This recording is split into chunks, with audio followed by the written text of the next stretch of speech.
Im Sommer 1944 waren wir schon beinahe ein Jahr ununterbrochen auf dem Rückzug.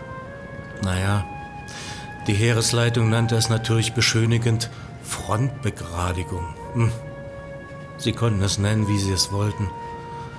Wir einfachen Soldaten hofften nur, dass der Russe niemals deutschen Heimatboden erreichen würde.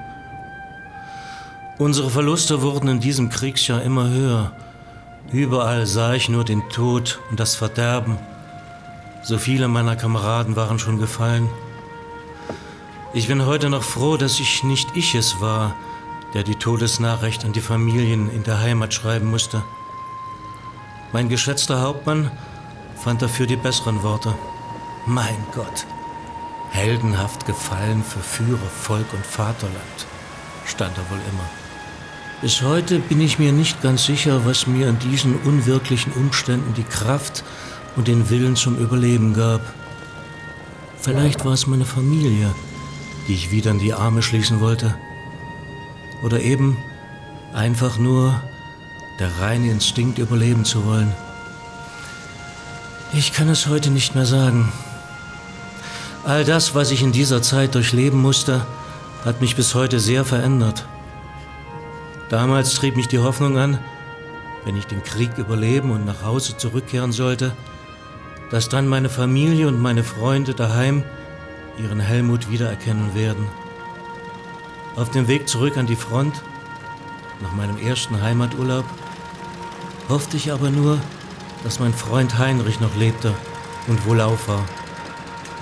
Schon in der Grundausbildung war ich mit ihm durch dick und dünn gegangen.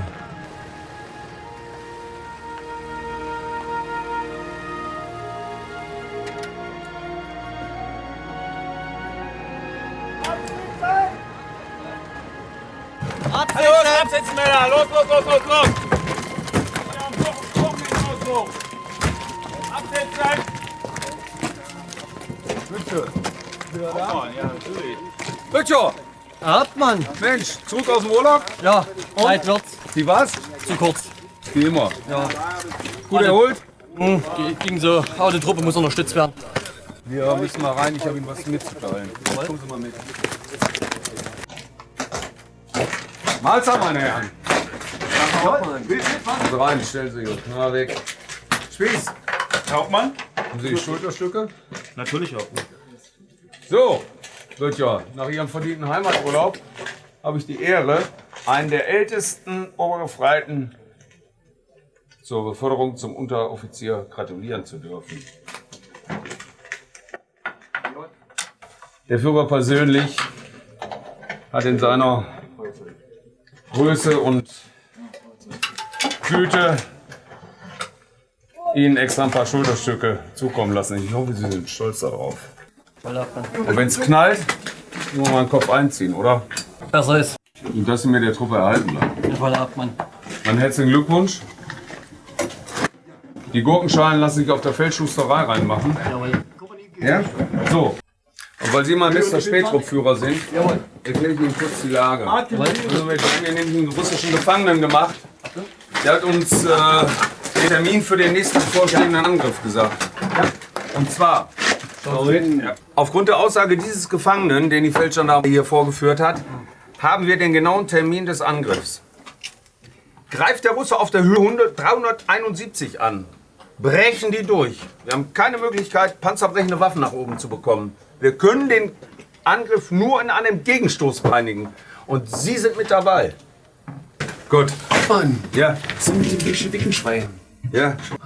Schießen oder was? Quatsch. Wie Leiner. Quatsch? Herr Leiner, wir führen den Krieg nach der internationalen Kriegsordnung. Und das bedeutet, wir halten uns an die Genfer Konvention und an die Haager Landkriegsordnung. Und Gefangene werden in meinem Kampfabschnitt nicht misshandelt und nicht erschossen. Ich denke, dass ich Ihre Zeit genug in Anspruch genommen habe. Sie haben sicherlich wichtigere Aufgaben. Ich danke Ihnen. Wir gehen? Ja, Wir sehen uns wieder? In diesem ja, Sinne? in dem Sinne. Dankeschön, meine Herren. Wir sehen uns Ich danke zweimal. Ihnen. Ja?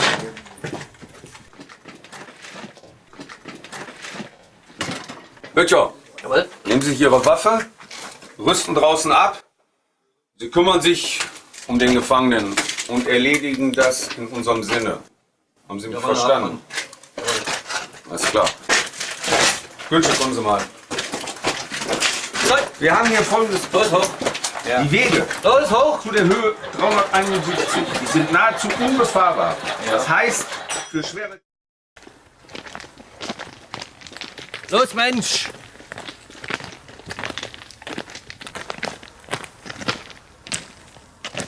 Los.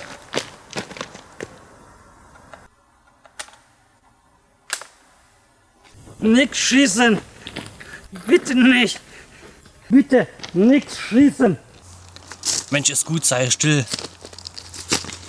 Hier. Verschwinde, los! Dabei!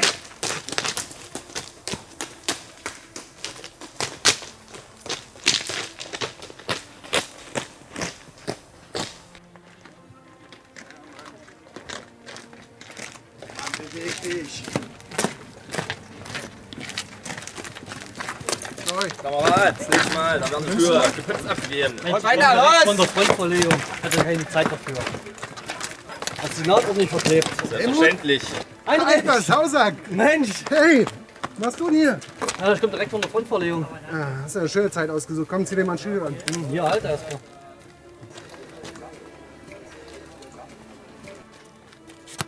Und zufrieden? Ja, passt. Das kommt, wir suchen uns eine ruhige Hecke. Und das nächste Mal putzt. Ja, ja. Jetzt brauchst du fressen. Ja, das wird Zeit. Na, Meister, hast du noch ein Kochgeschirr voll für uns beide? Also bist fertig, oder? Ah, das wäre ein Traum. Warte, ich spiele kurz hier den Deckel ab. Ah, hau rein das Zeug. Vor der Frontverlegung haben wir überhaupt nicht gekriegt. Schmeiß rein. Wir sind jetzt fast 2 Tage unterwegs und haben die Kartoffel gekriegt. Ja, das sieht doch schon besser aus. Was gibt's denn Feines? Kartoffel, Zwiebel. Ah, hau rein. Was habt ihr denn da draußen überhaupt gegessen? Nichts? Hier hast du mal deutsche Kartoffelsuppe. Tu nicht so, schon du zu. treibst doch immer irgendwo was auf. Oh, Herr Unteroffizier. Ja, ab sofort bin ich für Sie Unteroffizier Bettger. Ach, hau nicht so auf den Putz, Junge. Hier, dann haut rein, Kameraden. Ich was zu Danke. fressen. Ich hab schon lange nichts mehr. Und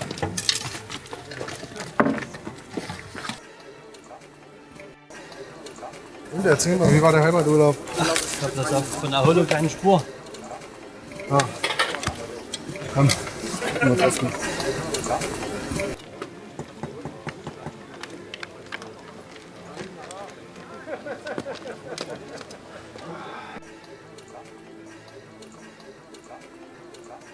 Na dann erzähl mal, was gibt's denn Neues zu Hause?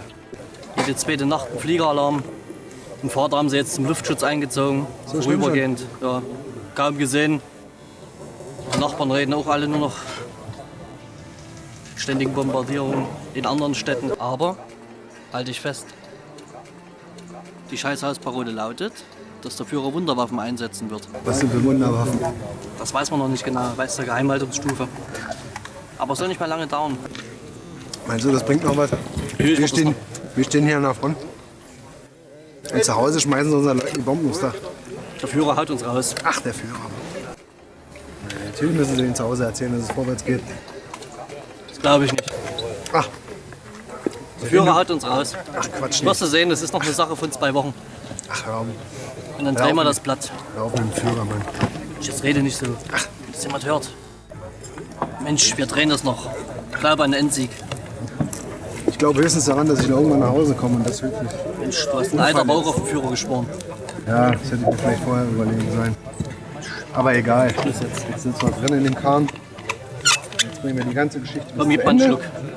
Jetzt gibt es erstmal Feuerwasser für unseren Unteroffizier. Wo ist denn das her? Wird nicht verraten. Aber weißt du was? Hier was Frisches. Mensch, so eine scheiß Feldflasche jetzt wieder hast. Lass dir doch mal eine neue geben. Ja, mal gucken. Egal doch zu. Schön.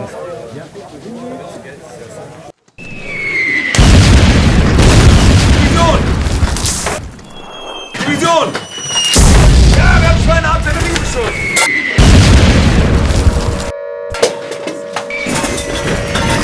Ja!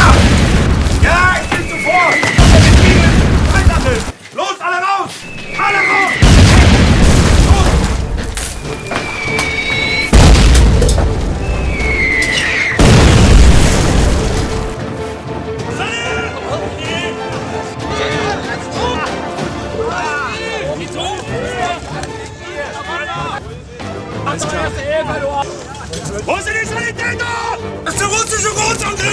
Los, Männer! Aufsitzen! Günsche! Kraftfahrer! Auf die Fahrzeuge! Los, Mann! Lager räumen! Sofort das Lager räumen!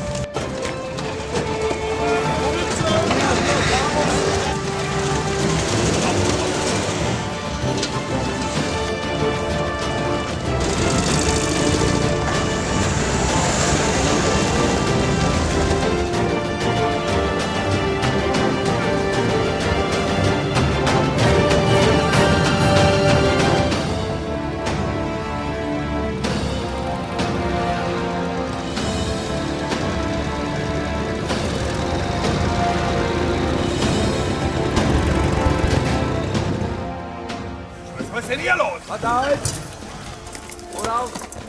Was seid ihr denn? Hä? Hauptmann, Was? russische Spitze ist Richtung Obol durchgebrochen. Was, Obol? Ja, Meine Fresse, absitzen! Gruppenführer zu mir! Los!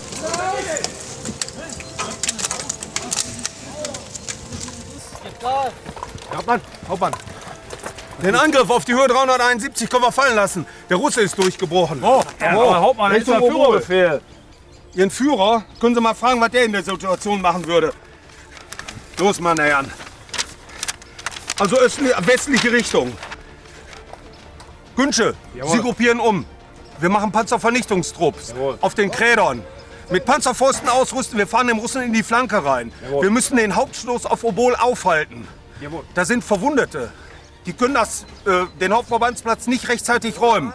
Das muss gesichert werden. Wir müssen die Panzerspitze abdrängen. Klar? Sorgen Sie dafür. Panzerfäuste fertig machen!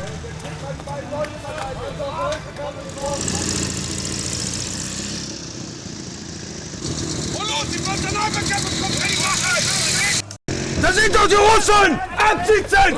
In Stellung!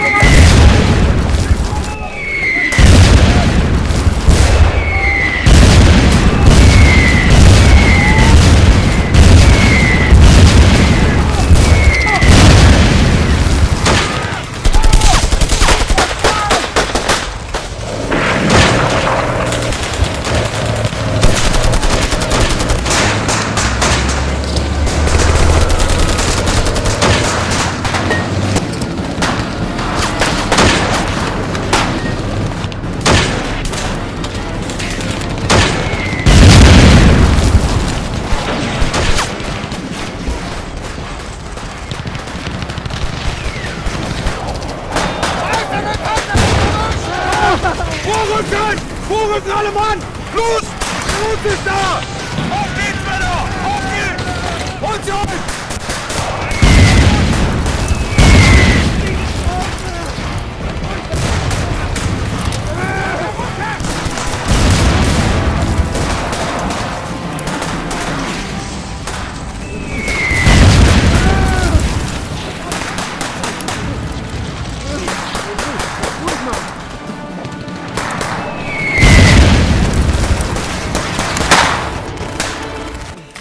Was los? Helmut hat's erwischt. Wir haben die Panzer gesprengt und Helmut hat wahrscheinlich einen Splitter bekommen oder irgendwas. Scheiße, bring den raus! Los, bring den raus! Bring ihn weg! Lass die Knarre liegen, scheißegal! Los! Weiter! Scheiße! Komm los! Halt durch, Helmut, wir haben es gleich geschafft. Komm, wir machen hier vorne erstmal. Du hast dein Glück. Glück. Ein Tag hier und schon ein Heimatschuss. Leg das mal ab. Du kommst nach Hause, Mann. Bleib ruhig, bleib ruhig. Wir haben's gleich. Heinrich. Was ist mit den anderen? Alles gut, alles gut. Wir kommen durch. Lass mal deinen scheiß Helm. Geht's? Ja. Lass mal ran.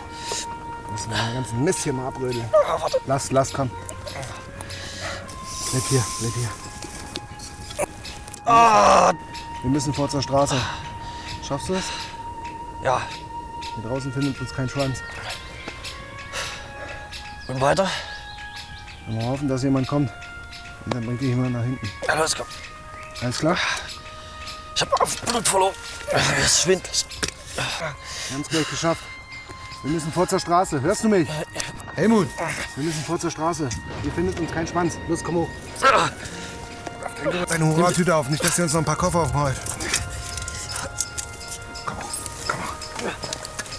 Oh, stütz dich, komm. Wir haben's geschafft. Leg dich jetzt mal hin. Ah, Mensch! Halt doch mal die Schnauze, ich glaube, da kommt was. Sei ruhig. Warte, bleib.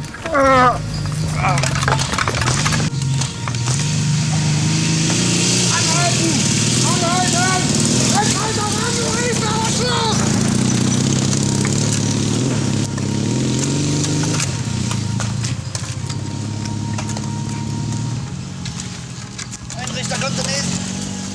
Halte doch mal an hier!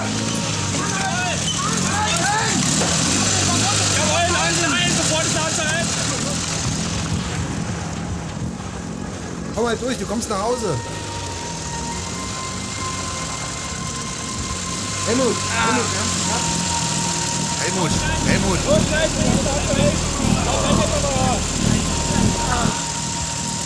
Wo ist denn die Heimat? Los jetzt!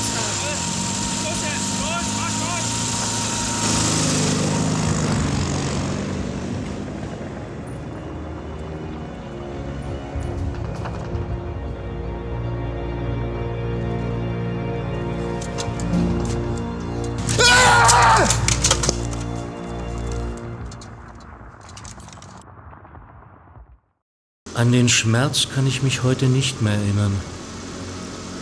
Auch von der Fahrt ins Lazarett weiß ich nichts mehr. Nur die Erinnerungen, die ganzen Bilder von allem, was bis dahin war, werde ich nie vergessen.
Langsam. Hast du? Langsam, vorsichtig.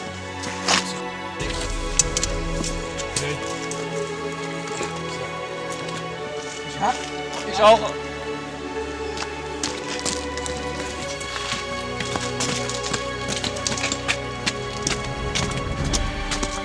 Heinrich.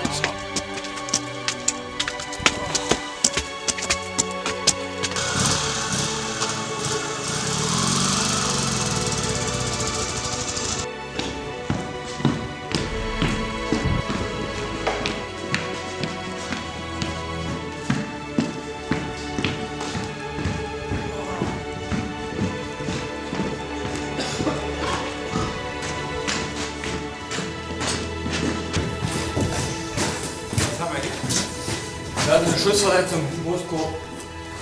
Bist reingekommen. Ja, dann einmal rüber auf die Trage. Bei 3. 1, 2, 3. Gut. Narkose.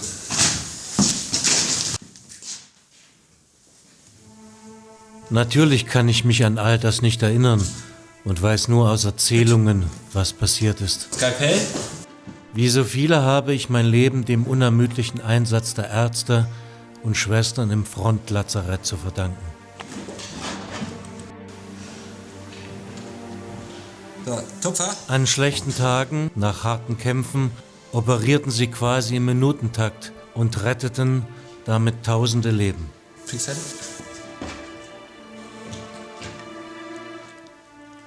Es gelang dem Doktor tatsächlich ohne größere Komplikationen, die Kugel aus meiner Schulter zu holen.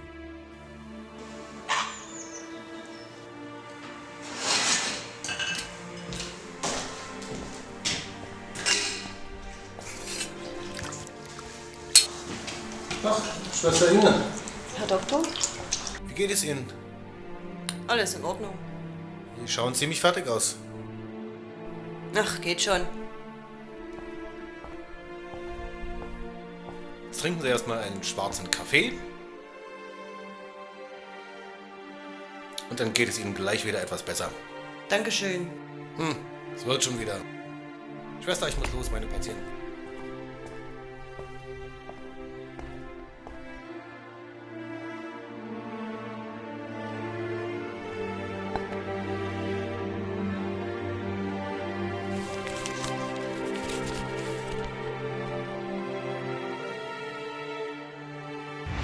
Liebe Mama, mir geht es gut hier. Ich habe schon eine Freundin gefunden. Sie heißt Alma. Ich bin froh, dass sie da ist. Dann bin ich nicht so alleine. Ich vermisse dich so sehr. Komm bitte bald wieder, Mama, denn ich hab dich so lieb. Deine Eldred.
Schnell!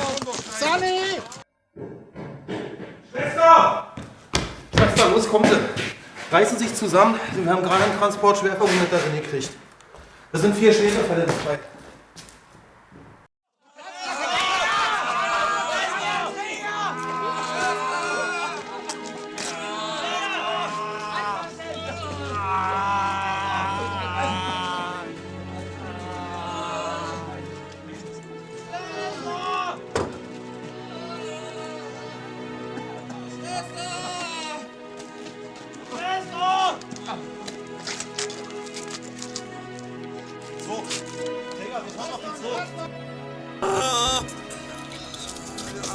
Wohin? Die 1. Die 1. Mit dem Mann auf die 1. Wohin? Seit wann ist der Rote von Leitzensoldaten dran? Unteroffizier, wer bei mir behandelt wird, bestimmt immer noch ich. Und jetzt helfen Sie den Kameraden und tun Sie Ihren Dienst. Gehen Sie mal auf die 2. Die 1. Und auf die 3. Gehen Sie den Mann auf die 3. Kannst du gehen?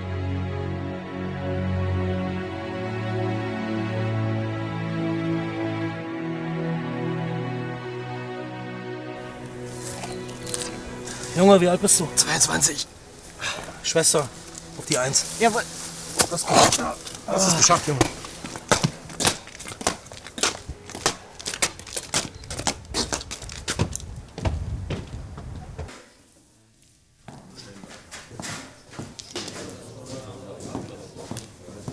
Schwester Antje, sind in Ihrem Bereich die Verbände gewechselt worden? Wurden heute früh gewechselt. Sehr schön.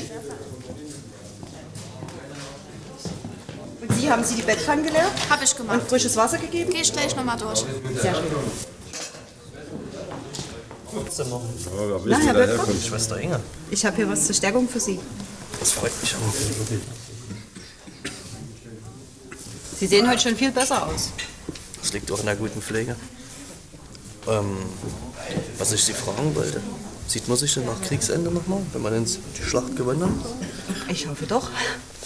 Würde mich sehr freuen. Jetzt erholen Sie sich erstmal, Herr Böttger. Jawohl, Schwester Inge. Herr Doktor? Sie bleiben einen kurzen Moment hier. Herr Unteroffizier, wie geht's Ihnen? Gut, Herr Doktor. Ja, das mit den... Gut, das werden wir noch schauen. Ich will wieder zurück an die Front. Das mit der Front, das überlegen wir uns erstmal nochmal. So, und Offizier. Jawohl, Herr Doktor. Im Namen unseres geliebten Führers überreiche ich Ihnen hiermit Ihre Heimfahrkarte. Heimfahrkarte? Sie wissen, was das heißt. Jawohl. Und Sie, Schwester Inge, werden den Herrn Unteroffizier in die Heimat begleiten?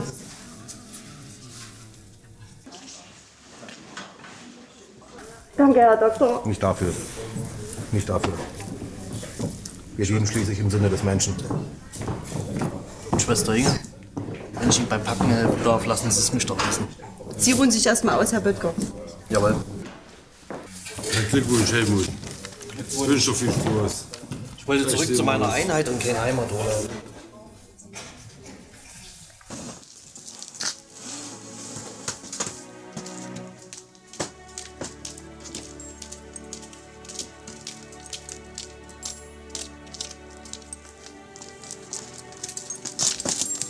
Gibt's mir denn so?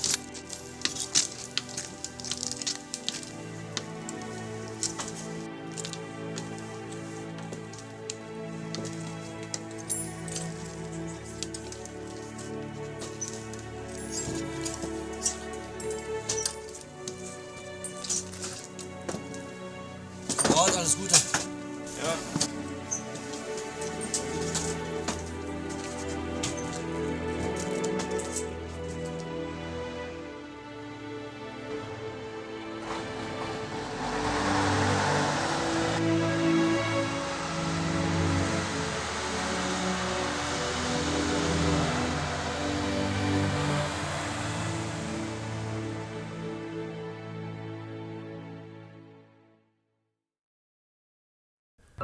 Nach dem Krieg habe ich viel über diesen Schicksalstag, den 22. Juni 1944, gelesen. Das war der Tag, an dem die Sowjets in einer Großoffensive gegen uns, also die Heeresgruppe Mitte, den Vorstoß machten, um Minsk zurückzuerobern.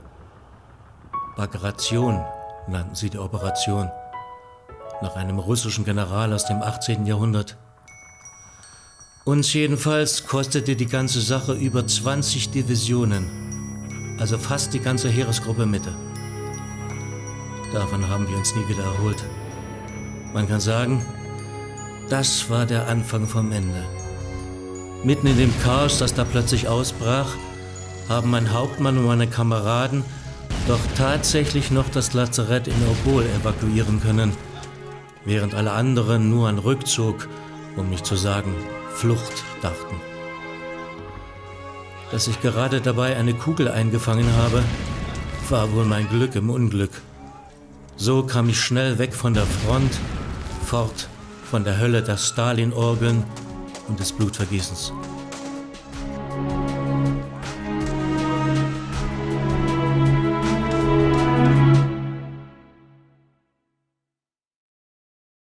Heimatschuss, hatte Heinrich gesagt.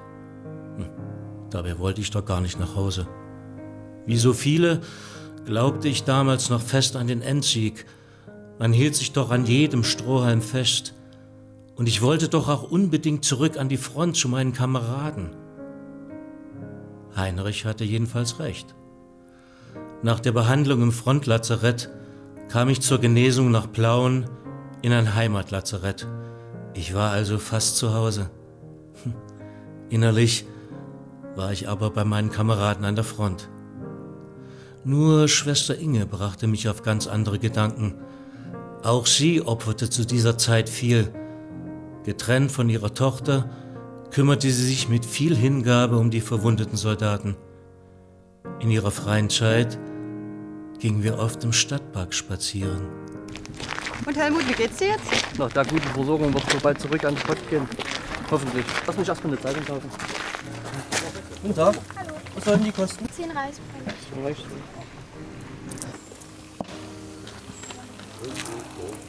Bitte schön.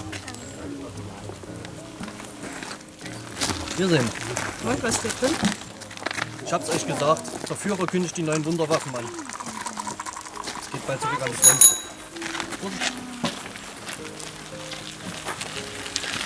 Warum wollt ihr Männer immer nur so schnell an die Front zurück? Ach Inge, das verstehst du nicht. Komm, lass uns mal hier drüben hinsetzen. Ich habe sie doch alle gesehen mit ihren zerschossenen Knochen. Das war kein schöner Anblick. Krieg ist keine schöne Sache, das weiß ich auch. Aber die Opfer müssen für Deutschland gebracht werden. Ich weiß, ich will ja auch meinen Beitrag leisten, aber es ist einfach alles so zermürbend. Ach, ist sowieso bald alles vorbei und der Endsieg ist geschafft.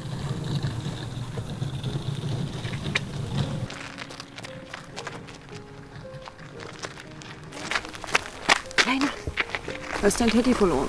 Danke. Vielen Dank. Ach Inge, du siehst doch deine Tochter bald wieder. Und zur Kinderlandverschickung geht's ja sowieso viel besser als hier. Aber ich habe eine Überraschung für dich. Ich lade dich heute Nachmittag zu meinem Vater ein. Meinst du, dass ihm das recht ist? Na klar, der freut sich über Besuch. Und jetzt Kopf hoch. Vater! Vater! Komm her. Vater! Wer ist denn da? Helmut! Ich werd verrückt. Junge, wo kommst denn du her? Was hast du da für eine schöne Frau mitgebracht? Das ist die Schwester Inge. Inge! Darf ich Ja, Sie Mann. anfassen, ja? Hallo, Schwester. Hallo. Ja, man so Hat die Frau dich gepflegt? Ja. Das ist ja schön. Das habe ich dir doch im letzten Brief mit. Ja, ja, aber das ist so eine schöne Schwester, du hast. Ja. Ja, damit habe ich ja nicht gerechnet. Ja, Junge. Du siehst doch ganz gut aus. Darf man dich schon anfassen hier? Ja, vorsichtig, Ja, aber so. ja. Das muss werden. Und, naja, das reden wir später drüber. Ja. Ja, ich habe gerade mal Kaffee geschnurrt, ein bisschen Kaffee gekriegt. Setzt euch mal da oben hin. Probieren Bauer wir mal. Müller oder was? Ja, wer hat denn was versteckt gehabt, ist doch ja. Gut, ich mache einen Kaffee, ja, komm. Kann man dir was helfen? Nee, setzt euch bitte hin. Inge, darf ich bitten? Dankeschön. Ja, setzt euch einfach hin. Danke. Kleinen Moment, das dauert noch mal. Dein Vater ist wirklich nett. Na, hab ich dir doch gesagt. So, Kinder, jetzt kriegt ihr noch mal richtig Bohnenkaffee. Wird ein bisschen dünne sein, aber das Also schmeckt wenig. bestimmt. Besser allemal als das, was wir an der Front kriegen.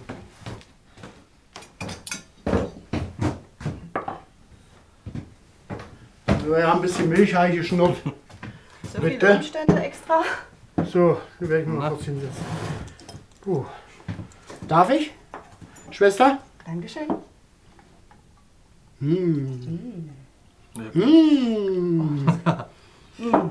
Das sieht doch gut aus. Helmut.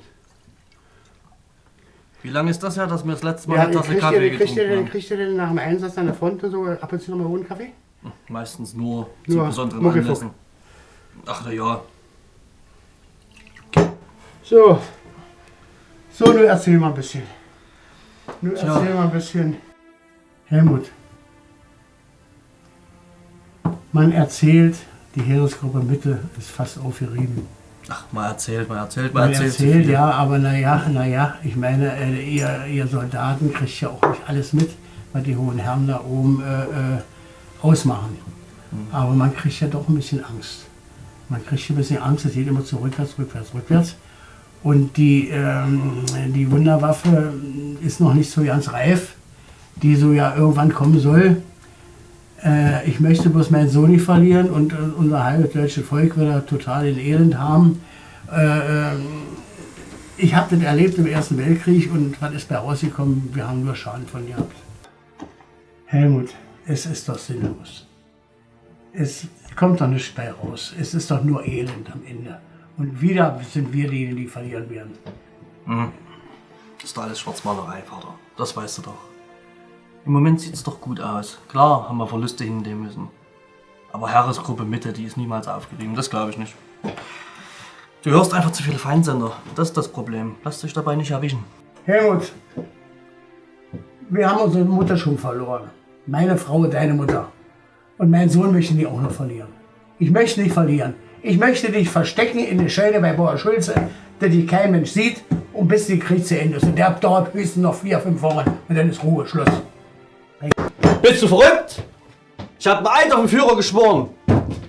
Denkst du etwa, ich verkriech mich jetzt wie ein Feigling? Was hast du 1914 gemacht? Hast du dich auf irgendeinem Heuboden versteckt? Du hast dich auch nicht gedrückt, du hast auch für Deutschland gekämpft und diese Ehre stellen wir wieder her. Die Schmach aus dem Ersten Krieg. So, das Gespräch ist hier beendet. Nimm's mir bitte nicht übel, Vater, aber das geht zu weit. Inge, kommst du bitte?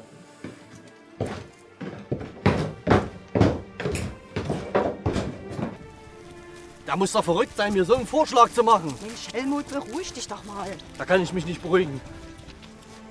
Inge, der war selber an der Front, der weiß genau, was es heißt. Ja, das ist dein Vater, der meint's gut. Ja, schön, dass er es gut meint. Aber ich kämpfe für Deutschland.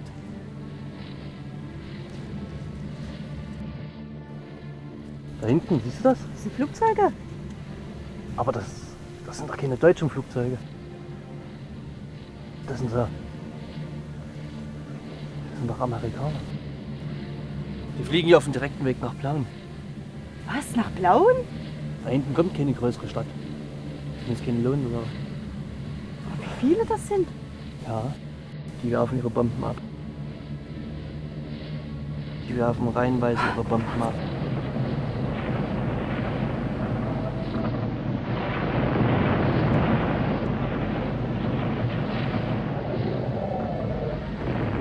Ach du Scheiße. Das darf nicht wahr sein. Die zerstören die ganze Stadt. Die haben Menge an Bomben. Die Jäger. Und das wird jetzt in jeder deutschen Stadt passieren. Inge, und das ist der Grund. Das ist der Grund, warum ich zurück an die Front muss. Ja, ich verstehe das ja. Los, komm.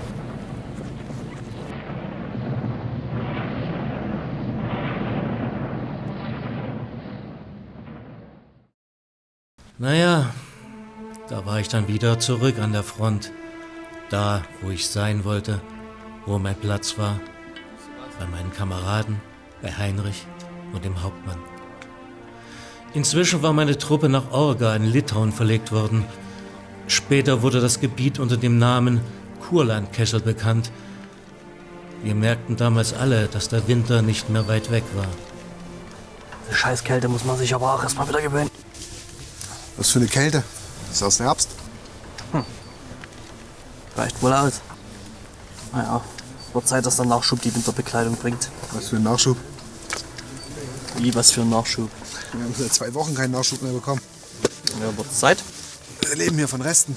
Du sollst nicht immer so pessimistisch sein. Das hat nichts mit Pessimismus zu tun. Keine Ahnung. Aber 30 Schluss habe ich noch. Dann ist Schluss.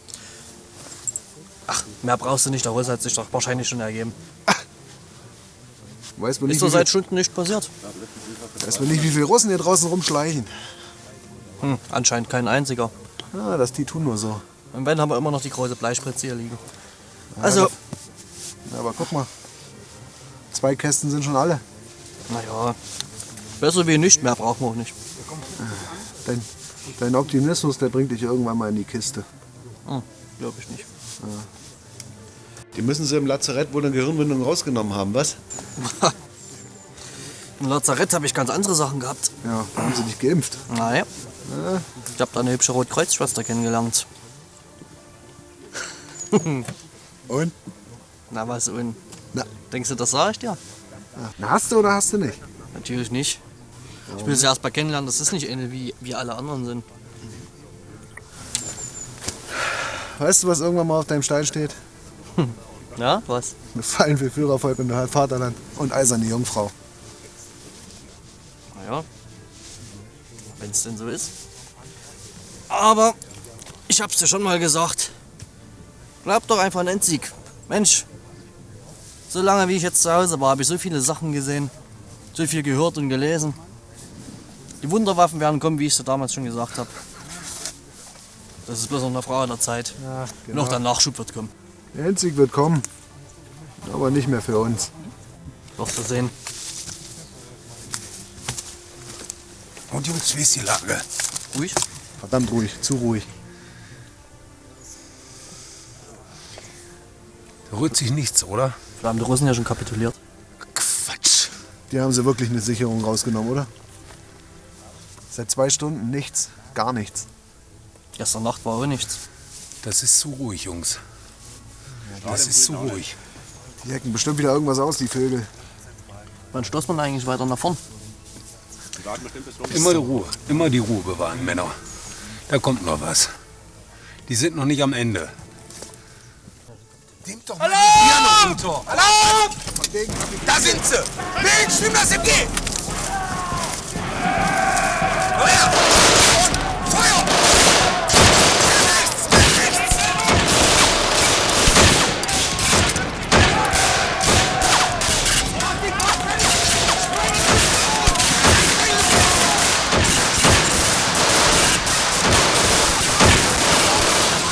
Sprenggranate!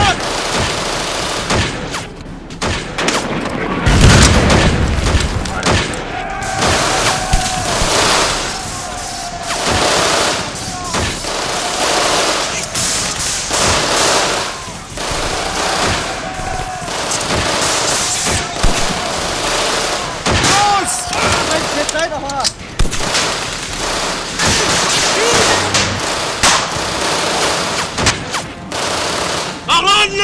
Los!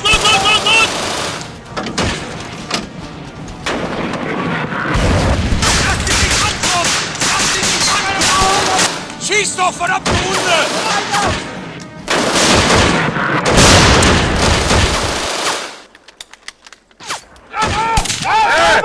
Feuer einstellen! Die hauen ab! Die hauen ab! Feuer einstellen, Männer! Alle weg! Alles verschossen. Verwundete aufsammeln, was... Scheiße! Scheiße, der Russe ist durch! Namen! Fertig machen zum Nahkampf! Ihr haltet die Stellung! Komm mit! Du kommst mit! Stellung! Alle ruhig! Fertig machen zum Nahkampf! Granate!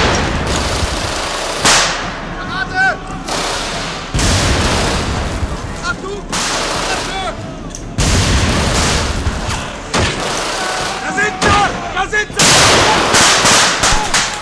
Feuer! Feuer!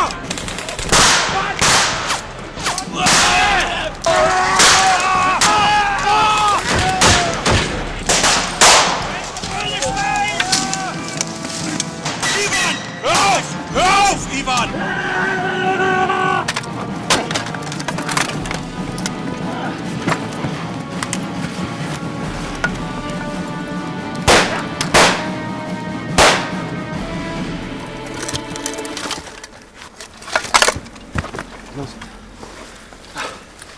Noch einer aus dem Hinterhalt gekommen.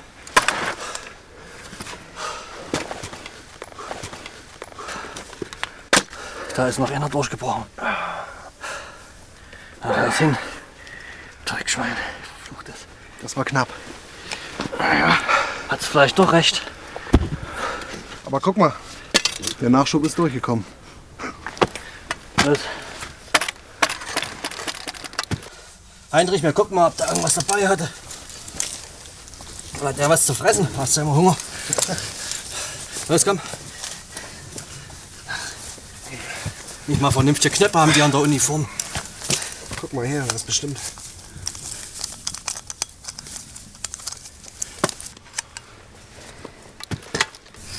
Die Fresse kenne ich doch. Was? Woher? Das ist der Ivan, den ich hab damals laufen lassen. Den sollte ich umbringen. Diese dumme Sau. Hätte sie sich doch verpisst. Ich hab's doch noch gesagt. Ach, Idiot.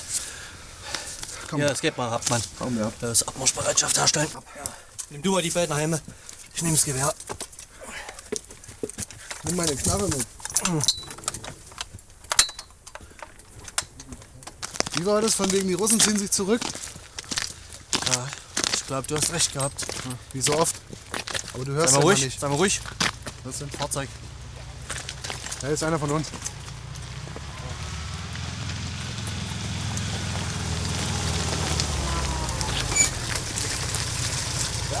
Wo ist der Gefechtsstand von Bielski? Der ist da hinten. Ich habe hier Post von der Heimat. Ja. Ich muss aber weiter. Es wird dunkel. Na komm, dann geben Sie den Sack her, ich bring den hin. Danke, Dann Kamerad. geben Sie Ihre Einheit mal durch, wir brauchen Nachschub, wir haben ja nicht mehr. Und jetzt Abmarsch. Jawohl. Kommt gut durch. Danke. Tja, dann geht's jetzt erstmal zum Hauptmann. Los, komm, nimm du mal. Nachschub. Ich hab schon den Russen gehabt. Ja, wir haben den Angriff aufgehalten. Jawohl. Ja, 2 Tote, 4 leicht Verletzte. Wir brauchen dringend Munition. Ich habe pro Mann nur noch ca. 5 Schuss. MG-Munition, Karabinermunition und für die Pak 40. Das ist machbar. Ja, verstanden, Ende. Aber schnellstens. Meine Fresse. Funktioniert auch. Jawohl. Herr Hauptmann? Hallo. Hallo. Unterwegs einen Fahrer getroffen. Das hat uns Feldpost mitgegeben. Feldpost? Hallo. Ja, der wollte eigentlich zu Ihnen, aber der hat es eilig. Keine Munition, aber Feldpost. Ja. Komm her. Oh, schön. Oh, Heinrich, wieder die dicken Pakete abgegriffen. Was ist das? Schmidt. Hier kriegst Tja. große. Schmidt ist doch Schmidt ist gefallen. Das können Sie quasi wieder zurückschicken. Herr Hauptmann, wir können doch den Inhalt an die anderen Kameraden geben, die nichts haben, außer die Post. Das gehört Wir sich gucken nicht. nachher nach. Das ist nicht unsere Sache. Nein. Feuerüberfall. Wir haben Verletzte und Tote. Wir brauchen dringend Material. Lütko, für Sie. Feldwebel Bernd, Ja. bringen Sie restliche Feldpost zu den Kameraden. Ne? Jawohl. Ja, Hauptmann, einer ist noch für Sie gewesen. Für mich? Na klar. So. Nein, Verbandsmaterial. Dringend. So viel wie möglich. Und Morphium. Was soll denn das sein? Jawohl.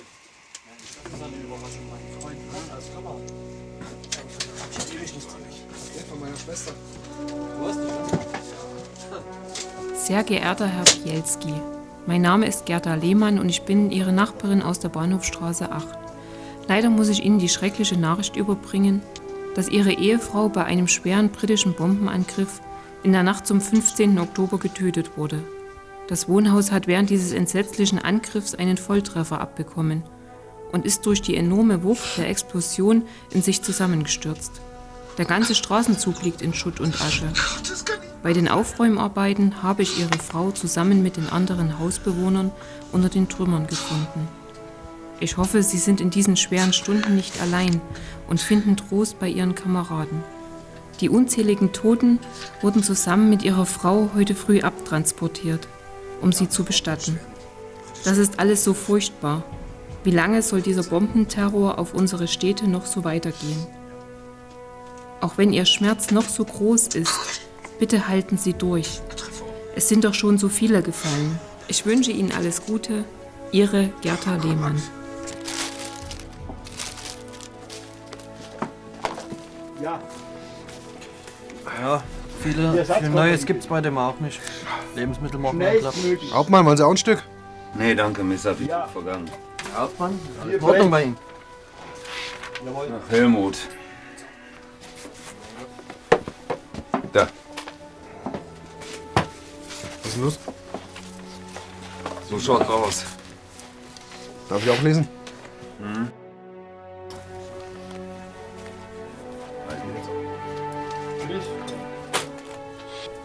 Können wir im Augenblick irgendwas für Sie tun? Nee. Gib mir einen Schnaps. Gib mir einen Schnaps. Ist in einer Kiste was drin? Meine Fresse. Kann ich Ihnen eine Zigarre anbieten? Wir stehen hier und kämpfen um jeden scheiß Zentimeter russischen Drecksboden. Vergolden den mit unserem Blut, mit den Jungs. Kämpfen Tag und Nacht und die schmeißen unkontrolliert Bomben auf Frauen und Kinder. Das kann doch nicht sein. Verflucht. Ja. Auf Frauen.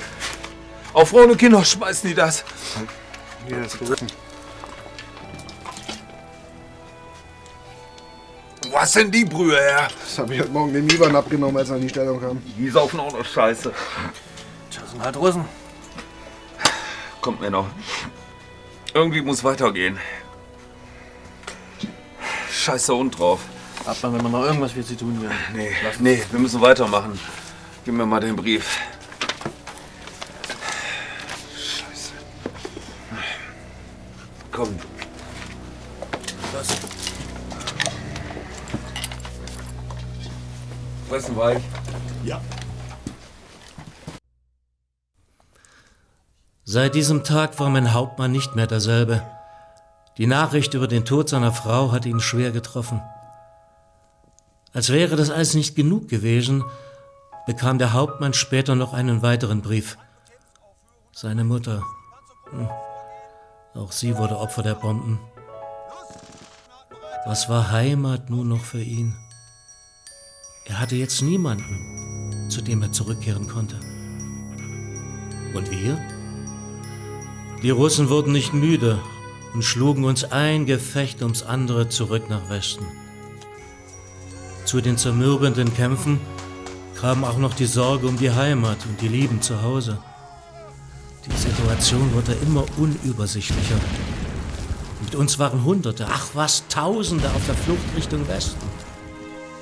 Bis Anfang Februar gelang es vielen Vertriebenen, den Russen über Lauban zu entkommen. Als die Rote Armee dieses Gebiet besetzte, war damit ein wichtiger Fluchtkorridor dicht. Auch wir wurden also Anfang März in die Nähe von Lauban verlegt.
Am 5. März war der Ort wieder in unserer Hand. Die Begeisterung war groß. Was ich zu diesem Zeitpunkt aber nicht ahnte, es sollte einer der letzten Siege für uns sein. Mit gemischten Gefühlen rückten wir also in Richtung des Ortes vor, so nahe der Grenze. Wir mussten die Russen einfach aufhalten, zurückschlagen, wenn möglich.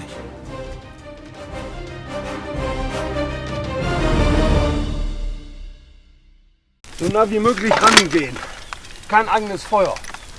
Warten, bis der Russe schießt.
Ugewisch! Ivan!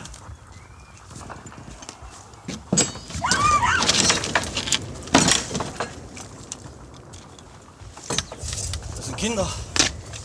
Kommt raus. Siggi! Siggi, komm her. Bring die Kinder raus. Ich komm mit. Aber wir sollten uns hier noch ein bisschen umgucken. Da brauchst du nicht mehr reingucken. Komm jetzt rein. Mach vorsichtig.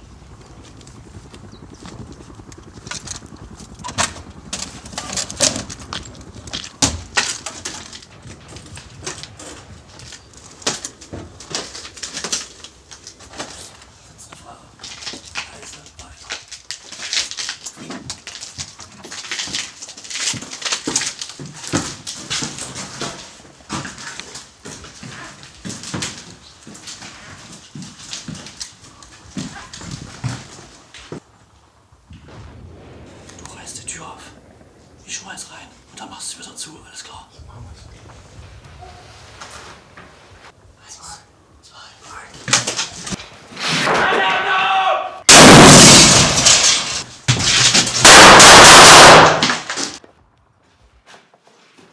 3. Sicher.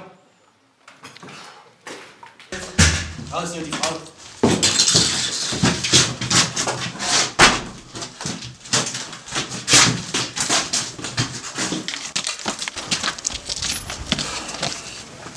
Wir haben es geschafft. Völlig verängstigt. Wir bringen die erstmal zu unserem Sani. Komm, gib mir deine Feldflasche, dass wir was da drin geben können. Sani! Was ist passiert? Fälscher Namri? Ja. Kleiner Bengel. Und den Jungen runter. Los, komm. Reicht doch, was wir gesehen haben. Jetzt geht's endlich wieder nach vorne. Nach vorne? Zu welchem Preis? Wenn es morgen sowieso wieder zurückgeht. Du hast ja gesehen, die Gruppen sind geballt worden. Mensch, die Panzer. Du hast gesehen, wie viele Panzer gekommen sind. Ich sag dir, 2, 3 Tage und dann geht's wieder zurück. Aber viel ist nicht mehr übrig von unserer Kompanie. Guck dich da mal um. Die Hälfte Aber ist sind tot. überzeugter Haufen und wir schaffen das. Mensch, die Schlacht war auch nicht einfach. Helmut, es ist vorbei. Es geht nur noch zurück. Kapier's endlich. Es hat sich erledigt. Sei doch mal stolz, dass wir die Schlacht haben. Stolz? Die halbe Kompanie ist tot. Die haben es zu verdanken, dass wir die Frau rausgeholt haben. Mensch! Jetzt reiß dich doch mal zusammen. Propagandaminister Dr. Josef Goebbels. Mensch, setz deinen Hut ab.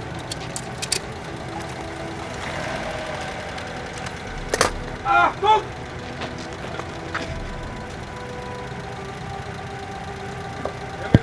Was will der hier? Hab ich dir doch gesagt. War nicht irgendeine Schlacht. Wenn sich sogar schon die Berliner Öffentlichkeit hier sehen lässt, dann hat das einen Grund. PK-Geschichte.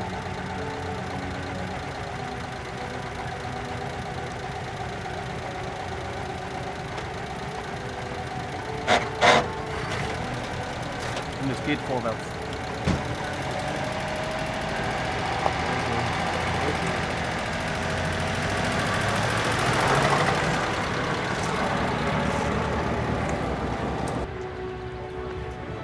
Und? Wir haben es geschafft.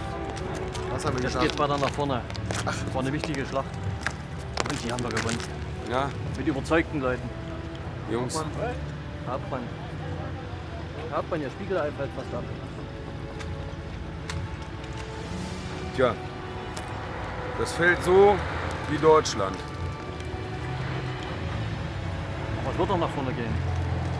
Ja, wie weit denn noch? Mit wem? Mit wem? Mit 14-Jährigen? Ich hab's dir doch Aber gesagt. hier sind Ist doch durch. Hier sind genug überzeugte Soldaten dabei. Die Russen kommen mit Studebaker LKW. Die kommen mit Willys-Jeeps an. Die fressen amerikanisches Corned Beef. Und wir, was haben wir? Nichts. Keine Leute, keine Munition. Lauban haben wir befreit. Und dann? Uns geht die Puste aus. Ist Feierabend. Jetzt warten wir nur noch auf den russischen Gegenstoß. Und ich bin froh, wenn ich den aufhalten kann. So schaut's aus. Deutschland ist im Arsch. Ein für alle Mal. Lass uns aufhören damit. Das bringt doch jetzt alles nichts. Aber das kann es doch nicht gewesen sein. Es ist vorbei. Wir retten nur noch Zivilisten. Mensch, wann verstehen Sie das denn endlich? Es geht nicht mehr um Endsieg. Wir retten nur noch Zivilisten, mehr nicht. Ja, Hauptmann, ich glaube, es wird langsam besser sein, wenn wir uns nach Westen absetzen. Meine Meinung. So, komm, lass uns gehen.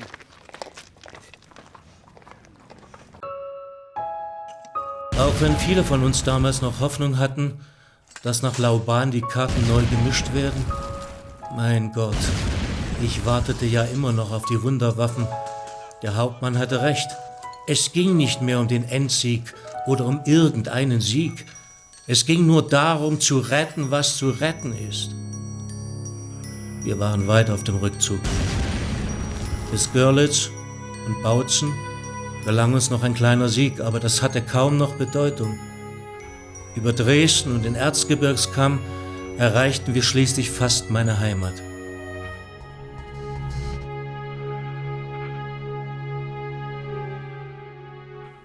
Im Osten standen die Russen. Im Westen sahen wir schon die amerikanischen Linien. Es war nur noch eine Frage von Tagen oder Stunden, bis alles vorbei sein musste.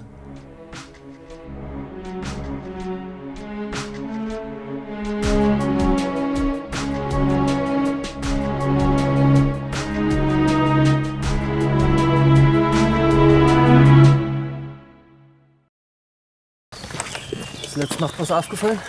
Nö, hab da gepennt. Na, hörst du was? Ja, nichts. Eben. Der Amerikaner ist so ruhig. Da stimmt irgendwas nicht. Da ist was im Busch.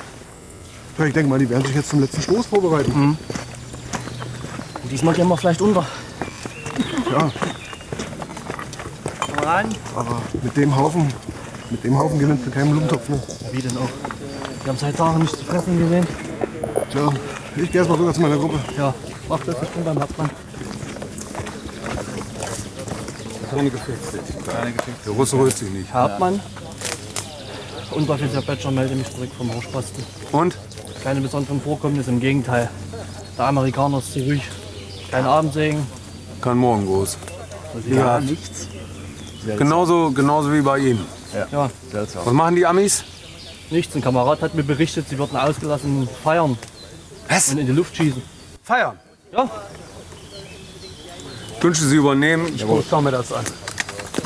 Soll ich einen Spätrupp zusammenstellen? Na, das machen wir so. Komm. Hey, Lanzer. Komm mal mit.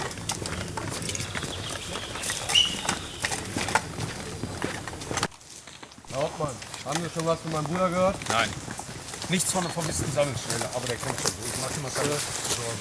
Herr Hauptmann? Ja. Ab hier haben wir freie Sicht auf das Dorf.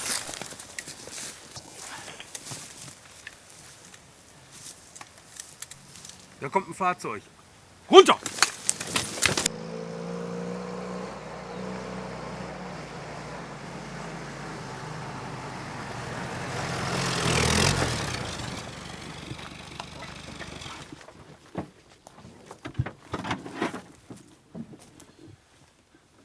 German soldiers! The war is over! The Führer is dead!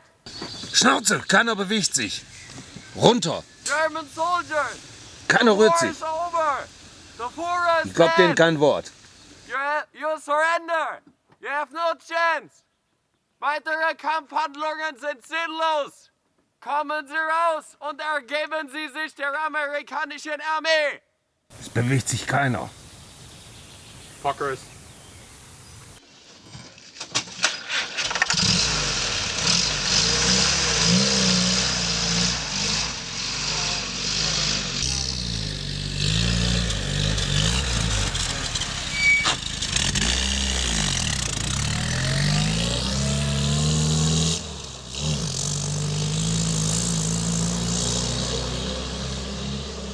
Ich geh mal vor, hol mal so ein Flugblatt, das die da abgeschmissen haben. Und du pass auf, Junge, du bleibst hier. Kopf runter.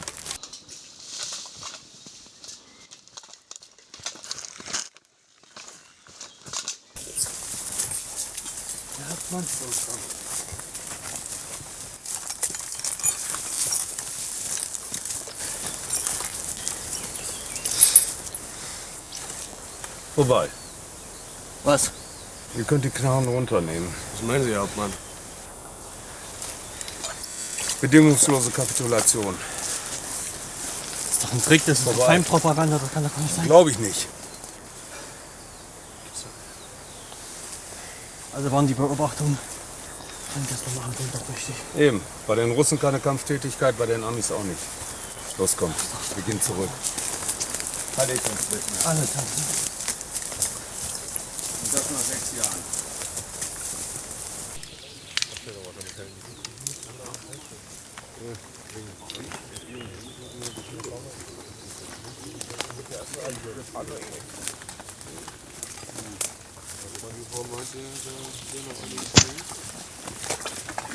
Naja.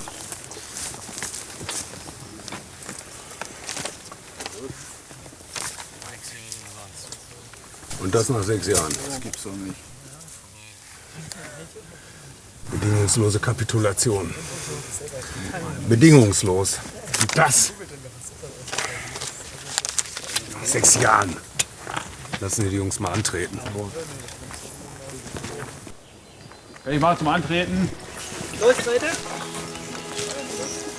Los hier und antreten. Bewegung!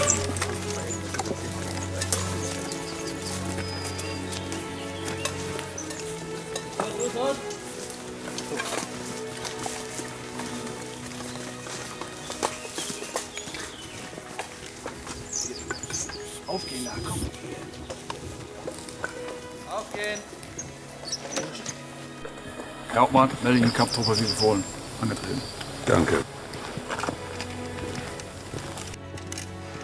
Kameraden, wie ich soeben erfahren musste, hat die neue deutsche Reichsregierung unter dem Vorsitz von Großadmiral Dönitz gestern am 8. Mai die bedingungslose Kapitulation der deutschen Wehrmacht und all seiner Waffengattungen unterschrieben.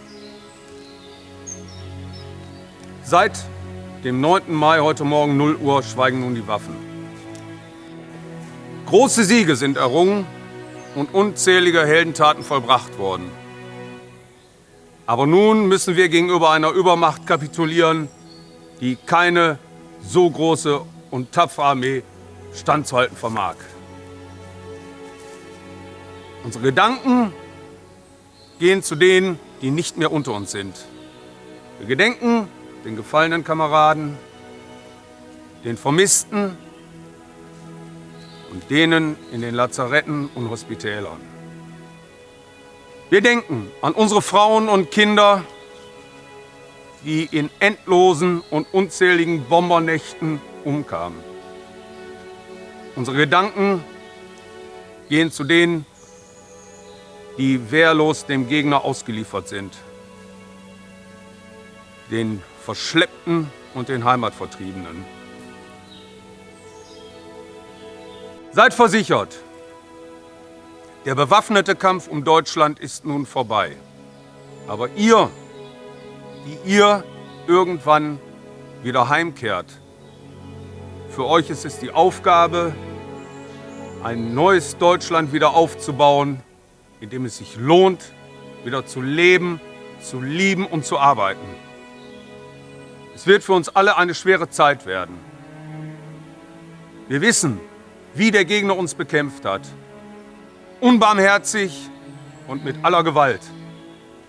Aber ihr, mit eurem Mut und mit eurer Zähigkeit, ihr werdet diese schwere Zeit überstehen und es schaffen. Das habt ihr in unzähligen Schlachten Mann für Mann bewiesen. Soldaten,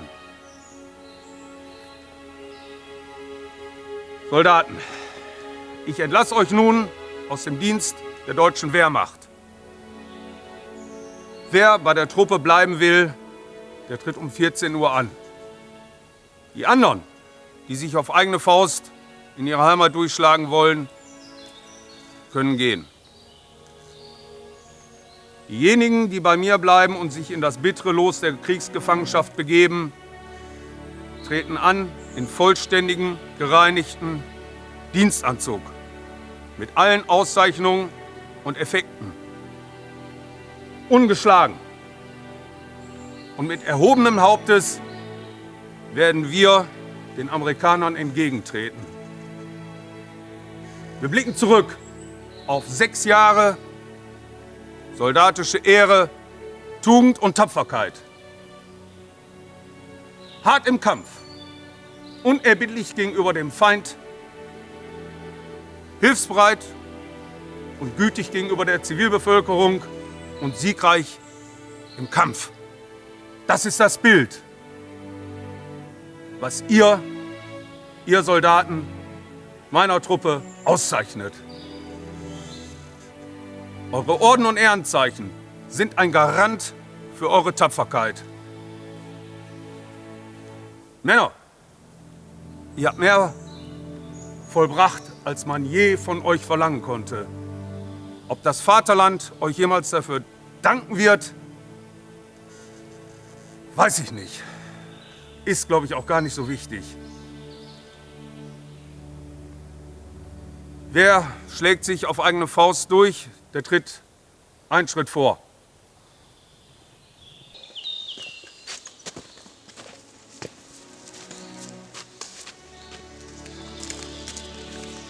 Alles Gute. Besorgen sich eine andere Uniform. Alles klar, Hauptmann. Alles Gute. Danke, Herr Hauptmann. Tapfer, wie immer. Alles Gute. Ihr kommt durch. Und du gehst wieder nach Hause zu Frau und Kindern? Ja, was soll ich machen? Dann schmeiß die Panzerfaust weg, die brauchst du nicht mehr. Alles Gute. Danke, Hauptmann. Hauptmann, ich hab's nicht weit. Brandenburger, Natürlich. komm durch. Wir kommen immer durch. Alles Gute. Ja. Komm, Günther, geht los. Männer, Zweierreihen antreten, locker und geht los. Komm jetzt mal.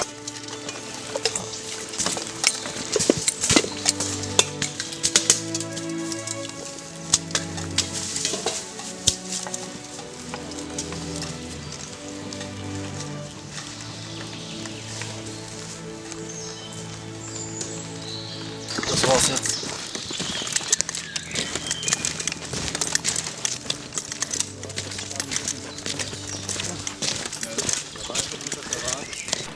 Schon ein mulmiges Gefühl, oder? Ja. Ich krieg mal jetzt längst was zu essen. Hauptmann, wie wird's denn weitergehen? Weiß ich nicht, was wird. Der Vorteil ist, wir haben noch nicht gegen die Amerikaner gekämpft. Also Sie wissen schon, dass es einen Befehl gibt, oder? Dass die Amerikaner uns ausliefern könnten an die Russen, weil wir als letztes gegen die Russen gekämpft haben. Weiß ich. Aber das sind auch Menschen. Wenn Sie das machen, hau ich ab. Ja, dass die Russen...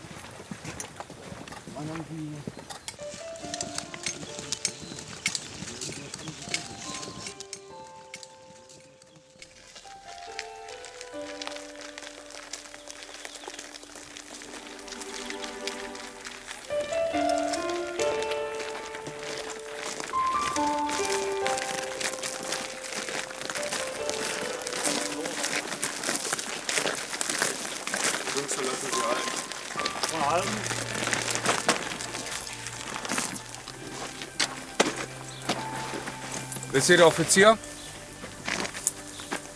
It's me. Hauptmann von Bielski, Kampfgruppe Bielski. Ich übergebe Ihnen 2 Offiziere, 3 Feldwebel und 10 Mann.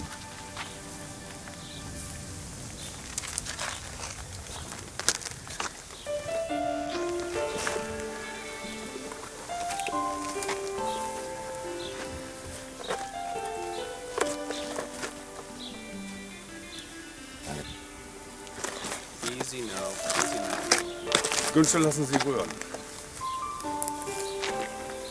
Rühren. Links zu machen.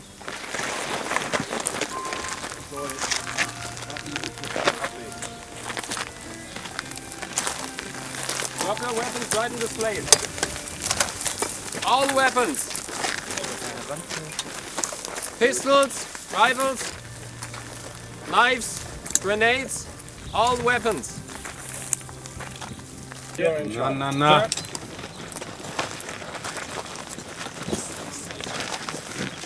Right here. What's up? What's the problem? Na, na, na. Guys, search the prisoners. Was? Shut up, Nazi-Bastard. Die Auszeichnungen bleiben bei den Männern. Secure?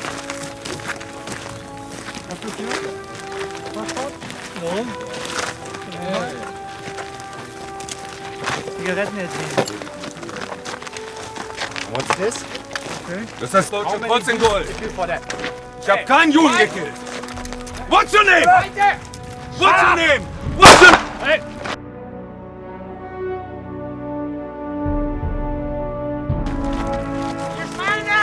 Ihr Schweine, ihr Mann!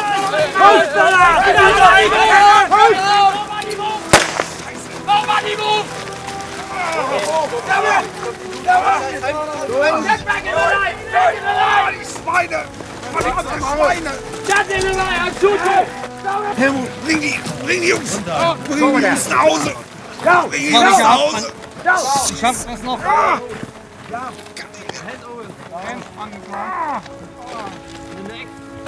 Dreckschweine, ihr verflucht!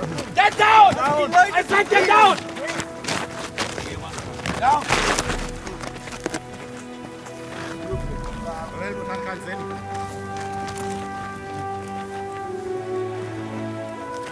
Keiner bewegt sich!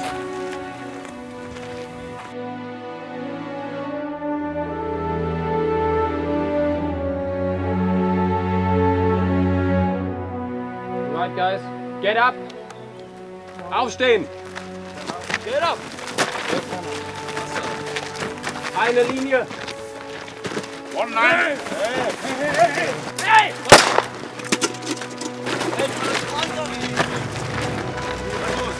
That's enough! I said that's enough! Lass den Scheiß machen!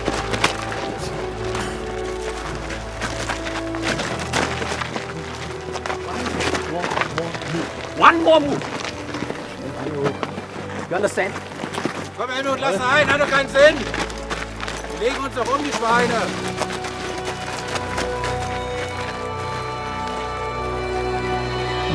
Oh! Move!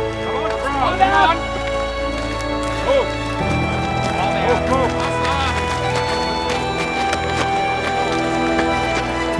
Come on, Tom! Move!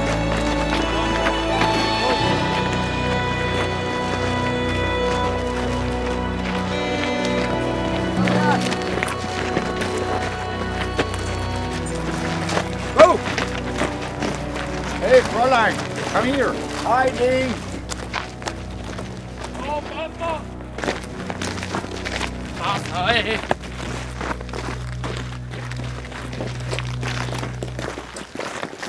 Come on, crowd. Let's go.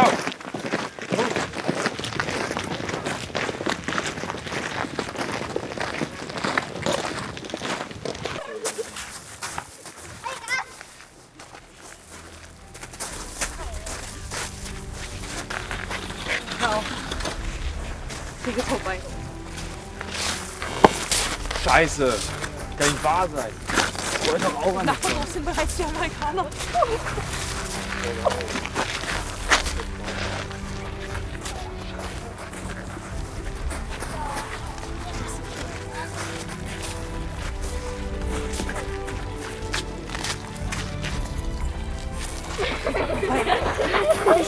Meine Mama kommt bestimmt jetzt nach Hause. Das wird gut.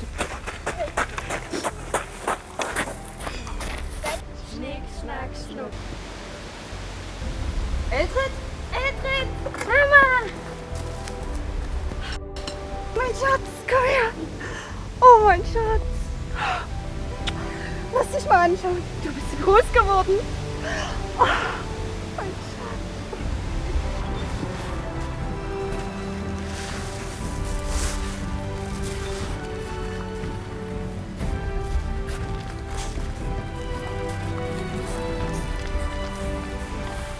Komm hier, verabschiede dich noch.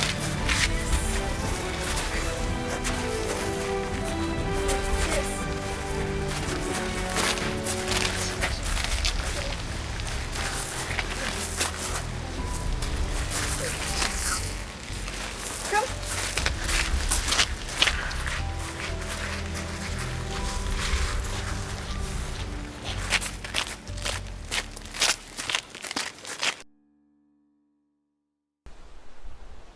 Es war vorbei. Doch wie es weitergehen würde, wussten wir alle nicht. Nach einer wahren Odyssee durch verschiedene Sammellager gelangte unsere Truppe zusammen mit vielen anderen in eines der Rheinwiesenlager. Ein Lager, das den Namen kaum verdiente, denn viel mehr als Stacheldrahtzäune gab es da nicht.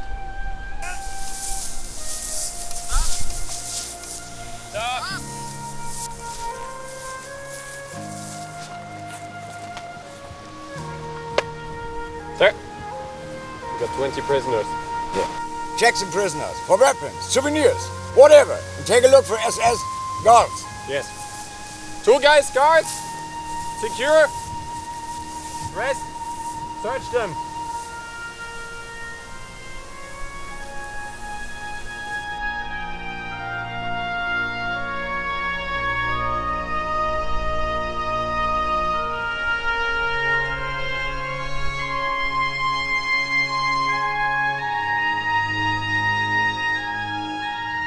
All right, search them. Knives, weapons only. Hey, don't trick. No tricks.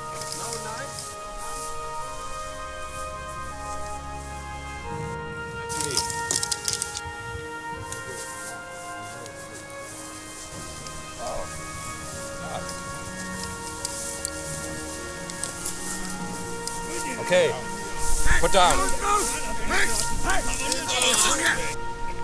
Versucht, den Rucksack mit reinzukriegen.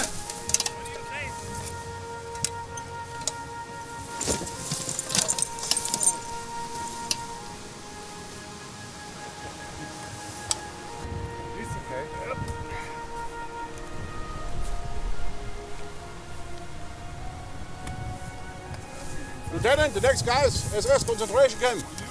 Concentration camp? On your knees. Turn your body in. Come on.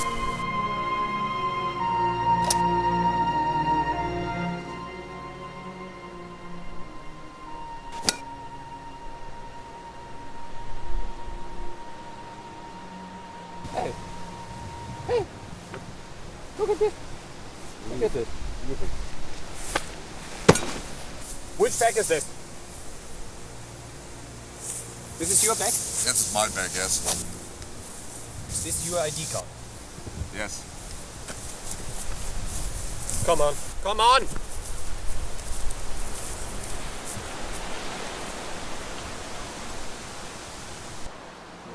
Ey, die haben 2 von der SS gefunden. Ja, ich sehe es gerade. Und nu? Abwarten. Die bringen die doch um. Davon ist auszugehen. Die Schweine. Look at this. Whoa, wow. Where's them? Hin! Horsley! Waste him.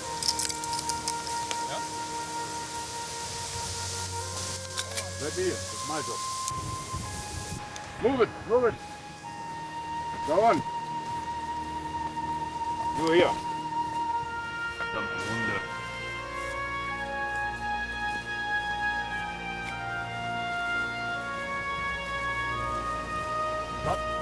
Stop! Go down!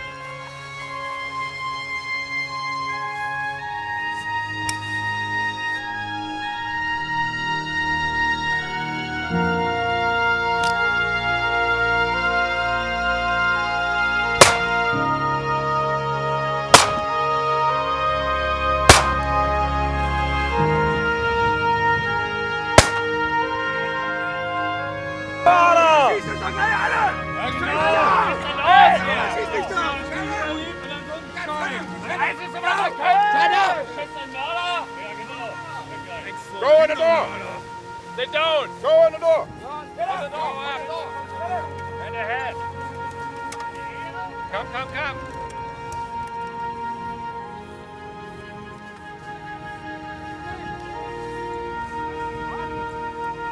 Hey, hey! Stop! Stop right there! Stop! Get the fucking back! Stop fucking back! What's the problem?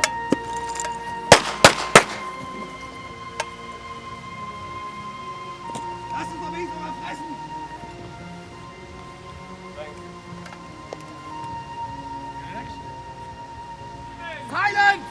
siehst du es doch endlich! Sei still!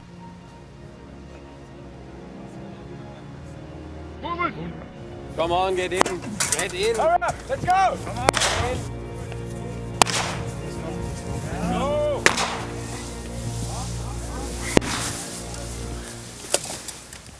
Private, close the door. So, und das ist nur unser neues Zuhause. Männer, Sie haben ein Stück Brot mit drin geschmuggelt.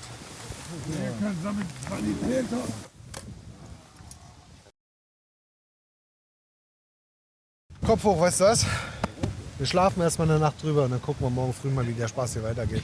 Ich denke, das ist das Beste, was wir machen können. Was anderes können wir sowieso nicht machen. Bis morgen kommen wir hin mit ein bisschen Brot. Danach müssen wir zusehen. Teilst dir ein.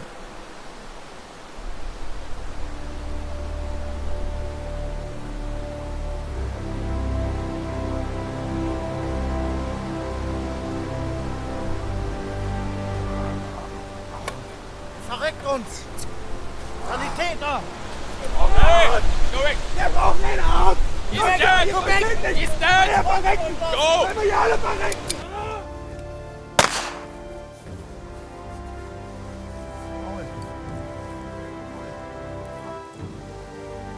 Paul! Paul! Schweine! Das nimmt man da wollen, der ist tot! Good! Perfect! Is Willie dead?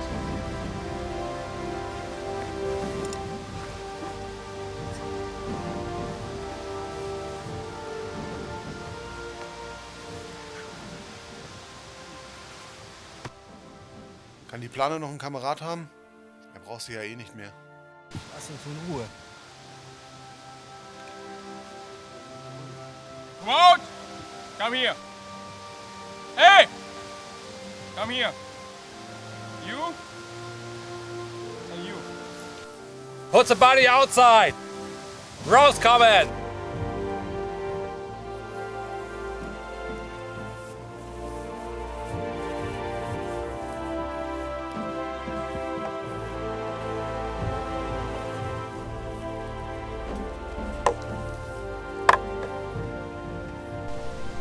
Hast du was gehört wegen Verpflegung? Was zu trinken?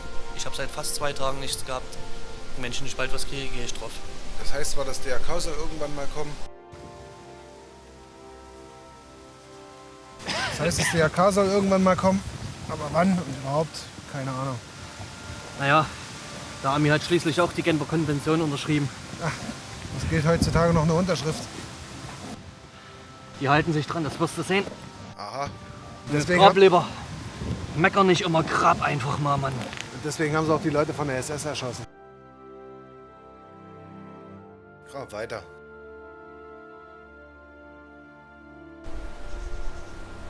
Oh, Heinrich, wie lange sind wir denn jetzt schon hier? Ich schätze mal so 2, 3 Wochen. Wird es wohl schon sein. Und wie viel Fressen haben wir in der Zwischenzeit gekriegt? Eine Handvoll.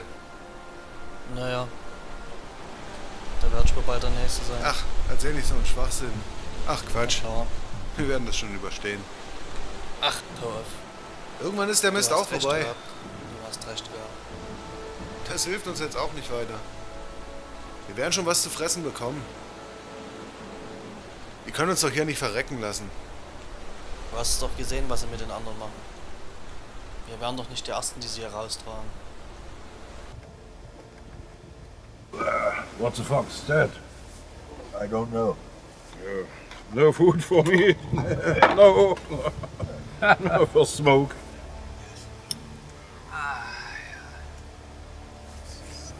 I have the souvenirs. Oh, look. Oh, nice. Nice. The German souvenirs. Yeah. That's me. That's me. Hey. Lieutenant, for you. Shit. Oh, shit. No, you have fire? Nice, huh? No, great. Stuffing. Bring back the food. There is. Beautiful.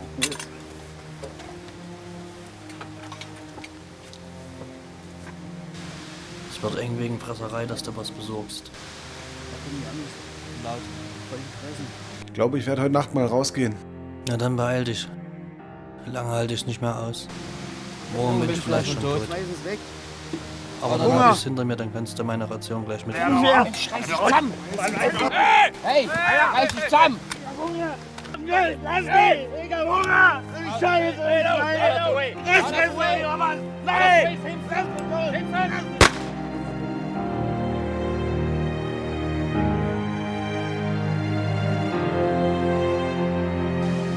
Das war's.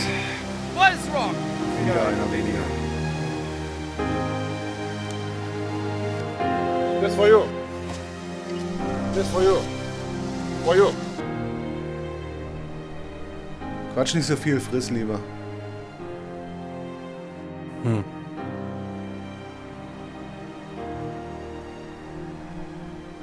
Tu's beiseite.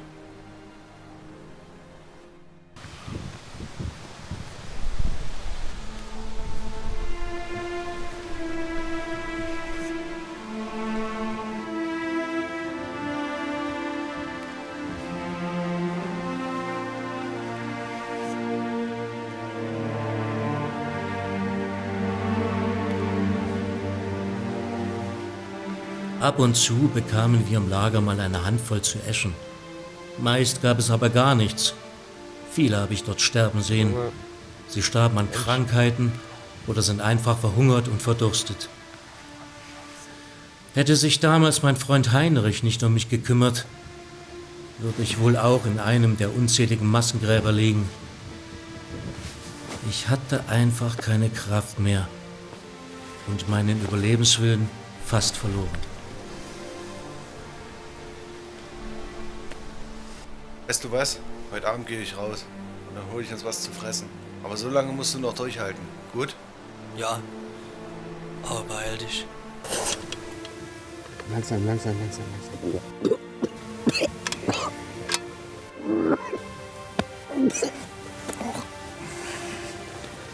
hin.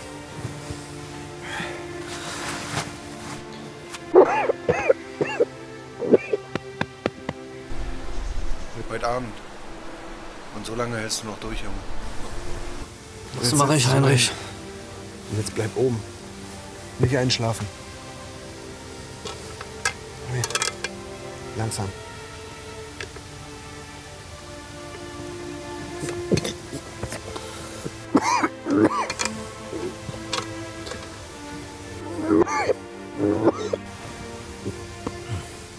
Ruh dich aus.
Crowd dead?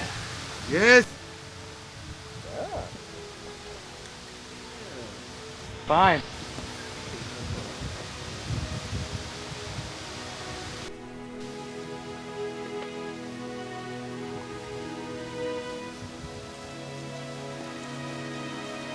Hey, German GI.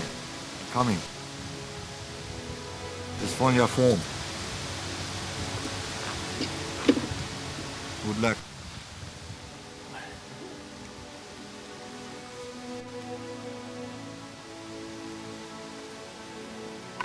Die Erinnerung an diesen Tag fällt mir noch heute schwer. Wie damals spüre ich den ungeheuren Schmerz. Er hatte sich für mich geopfert. Alles, was mir von ihm blieb, war seine Erkennungsmarke, die ich bis heute aufbewahre. Ich musste überleben. Das war ich unserem Hauptmann und vor allem Heinrich schuldig.